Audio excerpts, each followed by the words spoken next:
Welcome back to IGN Live at Gamescom. Let's take a look at a very cool upcoming game called Crossing Souls. This is Juan Diego and Fernando. Guys, welcome to the show. So Crossing Souls, this is, it appears to be taking inspiration from the 80s kids movies that I grew up watching, Goonies, Gremlins, even the more recent Stranger Things. Is this correct? Exactly. But we were before Stranger Things. Of course, I need to say that. Sure.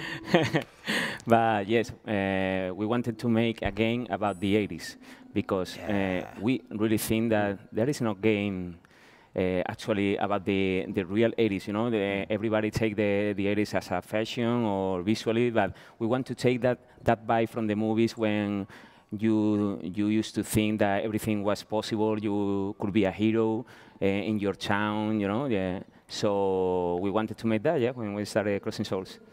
So what are we seeing here? This is the very beginning of the game? Yeah. Okay. Yeah, this is the beginning of the game, because what we want to share to the people is a story. It's an history, you know. It's all about the kids, all about the friendship. So we were seeing is the very start of the game.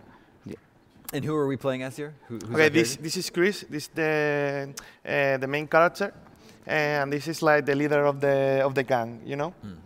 Yeah. So I think you've got like. Is it like 5 kids? Yeah. Exactly. 5 main characters? Yeah. They're all friends? They are friends. What we want to tell, what we want to achieve, is more a story about friendship, about growing up, like the Goonies, Stand By Me, that, you know, that kind of story. But you control 5 characters, okay? They are a gang of guys. They are totally different one from the other in personalities, when combat, their abilities are different. So you need to switch between them to go through the levels, to solve the puzzles, and to fight the enemies. So that's what we want. We want you to feel as a player that you are controlling a gang, but they are different, but they need each other. I see. Kind of, you know?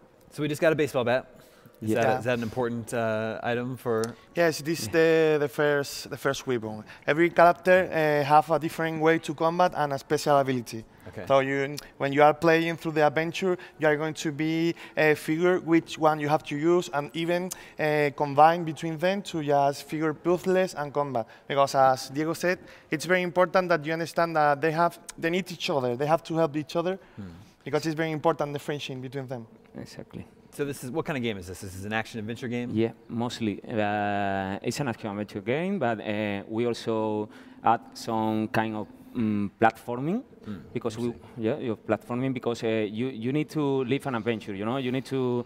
You know, we think that there is no adventure without jumping and climbing and that type of, you know, kind of things. So, for example, Chris is the only guy who is able to jump or climb, you know. But the nerdy guy, Matt, he invented a jetpack, so he can fly.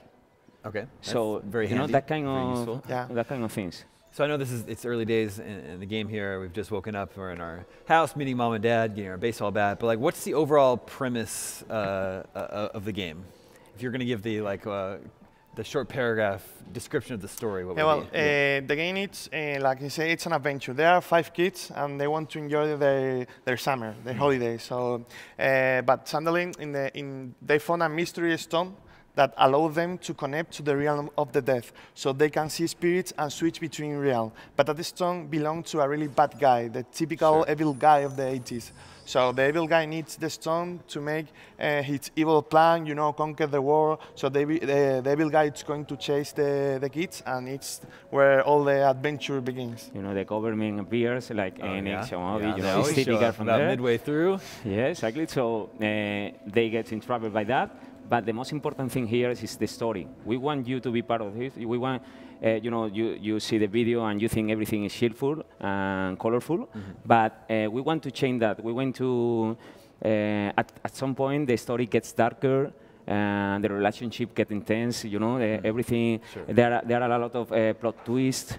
So I don't want to spoil you too much, because we really want you to feel the story. What we want you to achieve is, when you end the game, when you finish it, I want you to feel that kind of feeling that okay, that was amazing. That was something I didn't expect. I need to talk with my friends, and hopefully they buy the game. You know. Yeah. But that kind of feeling, you know, we really miss. We want you to play on Saturday mornings like the cartoons from that times. Right. So that's it. Aren't there actually cartoons included in the game? Yeah. Little animated sequences? Exactly. At important moments, yeah. Exactly. At the key moment of history, you have a cartoon cutscene, like the cartoons we see when we saw when we woke up on Saturday mornings. Exactly, yeah. So we have another friend with us here. Yes, this is Big Joe. This is the big one. He's stronger, he's very good in combat, also he can pull and push things, but also it's the child, it's the little silly, you know. Each one have its own personality, and as you play, you are going to know each other.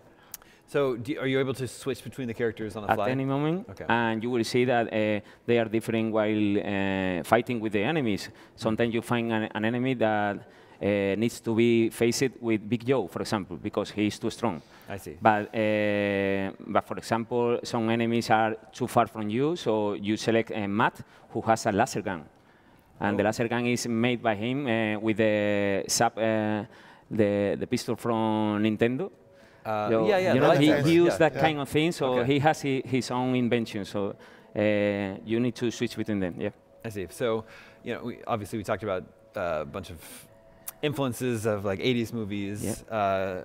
Can you give us some specific movies from which you drew inspiration? We started mainly with Stand By Me and The Goonies. E.T. and Back to the Future. You know, that kind. We think that nowadays the movies are too serious. Like, you remember if you watch the movie again, because we had to do it again to get that vibe. You watch and everything was like magical. There was some kind of magic that you think that everything was possible. I don't know. We want to get that again. So mostly from that kind of movies, yeah. And also music, but. Yeah, can you talk about the music? I can't hear it here, but are you going for that sort of 80s synth sound? Yes. We have two kind of music. We have the first one is like John Williams music for those movies, because that music make you feel a lot of things. And also the other kind of music is Sam Top that was very popular in the 80s. Oh, sure. So you will switching between the game. Okay. All right, so what are we seeing here? These are Skull Purples. They are the bullies from the high school, you know. They are the first enemies you find in the game. You think you need to fight against them. You know, they are trying you to be part of them, but you don't want it because you are different than them. But later on, you will know that there is more than this. There is a bad guy who wants to conquer the world. You need to leave your town behind, and you need to go and live an adventure. You know, you don't come back to your town at some point. So are there any 80s video games that you guys are taking inspiration from? At a glance, it seems to have some things in common with Legend of Zelda. Yeah, that's the main inspiration. But we also have an inspiration in Neighborhood 8. No, Zombies Ate My Neighborhood. Zombies Ate My Neighborhood. Yeah, for sure. Yeah. For sure. You know, that kind of game, but mostly Zelda. Yeah. Okay. So we're visiting the trailer park. Yeah. Now you are going to pick Charlie. She's the strong girl. He had a really strong personality. But as you can see now, you are going to see that every character have a really background. So for example, he's Charlie that lives along with his father because her mom left them. So he has to be very tough and very strong. But everyone is going to treat like she's a princess, you know. But she really gets angry because she don't need anyone for do anything for her. Sure. So we're exploring the town, and there's also you're able to go into this like realm of the dead. Is that right? Is there a name for it, or? It's the Duat realm. Okay. Later on, you figure out that it's all about Egyptian mythology, and there is something history that it's shared between another cultures. Okay. Yeah. So are you able to cross over at any time, or do you have to find certain portals? Or once you get the stone, there is the main mechanic of the game.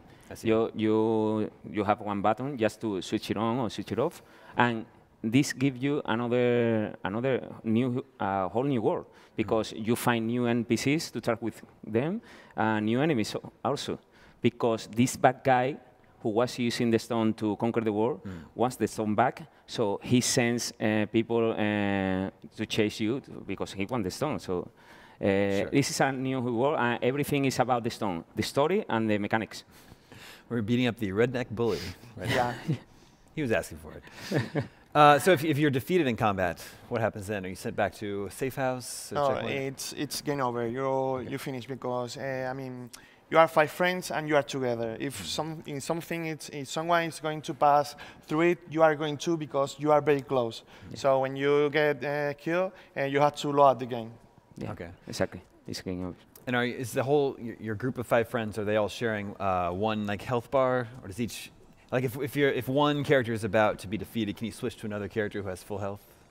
Yeah, each one have his own health and his own energy. So sometimes if you are fighting, you maybe are run out of energy, so you can switch. So your friend is ready to fight. Yeah. It's all about collaboration Sure. and helping each other. We wanted to add some RPG elements, but without the complexity of that kind of games. So everything is about the difference between them. And you will eventually you will get to know them, and you will have a favorite one. You know, you prefer. Sure. Yeah.